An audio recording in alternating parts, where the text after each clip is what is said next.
મહત્વના સમાચાર મોરબીના મણી મંદિર પાસે આવેલા ધાર્મિક બાંધકામને તોડી પાડવામાં આવ્યું છે, ડિમોલિશન કરાયું છે।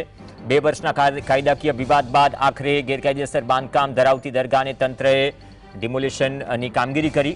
દરગાહના ડિમોલિશન કામગીરીને લઈને મોરબી શહેરમાં ચુસ્ત પોલીસ બંદોબસ્ત પણ ગોઠવાયો હતો, પણ પથ્થરમારાના પણ સમાચાર છે અને ટોળાએ પથ્થરમારો કર્યો છે। ટોળાએ એ ડિવિઝન પોલીસ મથકનું બોર્ડ તોડ્યું હોવાના પણ સમાચાર મળી રહ્યા છે। ટોળું એકત્રિત થઈ સૂત્રોચ્ચાર કરી ડિમોલિશનનો વિરોધ કરી રહ્યું હતું અને આ પરિસ્થિતિ ઊભી થવાની હતી, તેને લઈને ભારે ચુસ્ત બંદોબસ્ત વચ્ચે આ કાર્યવાહી થઈ, કેમ કે કાયદાકીય લડાઈ પણ ચાલી રહી હતી। ઘણા લાંબા સમયથી ચર્ચાઓ હતી કે જ્યારે કોર્ટમાંથી આ મેટર ક્લિયર થાય પછી આ કાર્યવાહી થશે।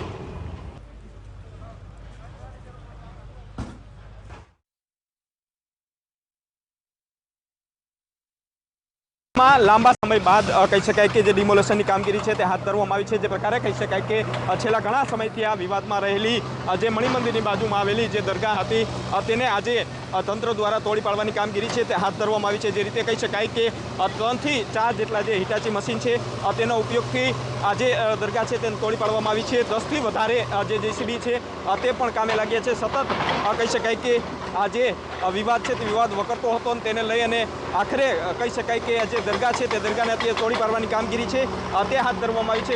20થી વધારે જે ડમ્પર છે તેમનો ઉપયોગ કરી અને કાટમાળ ખસેડવાની જે કામગીરી છે તે હાથ ધરવામાં આવી છે। જિલ્લાભરની પોલીસ છે તે મોરબી શહેરની અંદર ચુસ્ત પોલીસ બંદોબસ્ત છે તે ગોઠવી દેવામાં આવ્યો છે, કારણ કે કોઈ પણ અનિચ્છનીય બનાવ ન બને તેના માટે ખાસ કહી શકાય કે જિલ્લા પોલીસ વડા છે તે સતત ખડે પગે રહ્યા છે। જે 3 જેટલા જે ડીવાયએસપી છે સિવાય જે પીઆઈ પીએસઆઈ અને પોલીસ સ્ટાફ છે તે સતત જે વિવાદ જે દરગાહ છે તેને ડિમોલેશનની કામગીરી દરમિયાન સતત જે મોનિટરિંગ છે તે મોનિટરિંગ કરી રહ્યા છે। આ સિવાય જે વહીવટીતંત્ર છે તે પણ સતત જે આ કામગીરીની છે તેની અંદર જોડાયું છે। પીજીવીસીએલની ટીમ પણ કહી શકાય કે આ જે કામગીરી છે તેમાં જોડાયું છે। અત્યારે કહી શકાય કે લાંબા સમય બાદ જે રીતે કહી શકાય કે ડિમોલેશનની કામગીરી હાથ ધરતા શહેરભરની અંદર અત્યારે ચર્ચાનો વિષય છે તે બન્યો છે। રવિ સાણંદિયા, જીએસટીવી, મોરબી। તો આ ઘટના સ્થળથી દ્રશ્યો કે જ્યાં થોડા સમય માટે તંગદિલી સર્જાઈ હતી। પથ્થરમારાની ઘટનાના સમાચાર છે। પોલીસ કર્મીઓ પણ હેલ્મેટથી સજ્જ હતા અને નારાજગી દર્શાવતા ટોળાને કાબૂ કરવામાં આવ્યું। પોલીસનો બોર્ડ પણ તોડી નાખવામાં આવ્યો એવા અહેવાલ મળી રહ્યા છે, પણ સમજાવટનો પણ પ્રયાસ થઈ રહ્યો છે એક તરફથી કે કાયદાકીય મુજબ જે પ્રક્રિયા થઈ રહી છે અથવા કાર્યવાહી થઈ રહી છે એ કાર્યવાહીના વિરોધમાં ત્યાં સ્થાનિકો રસ્તા પર આવ્યા હતા। તો નાનું મોટું ઘર્ષણ પણ થયું, પથ્થરમારાના પણ સમાચાર છે।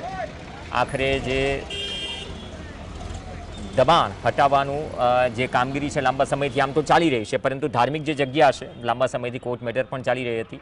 આ એ દ્રશ્યો છે જ્યાં તોડફોડ કરવામાં આવી અને તાત્કાલિક જ જે બંદોબસ્ત ગોઠવાયો હતો તેમને મોરચો સંભાળ્યો અને સ્થિતિ થાળે પાડી।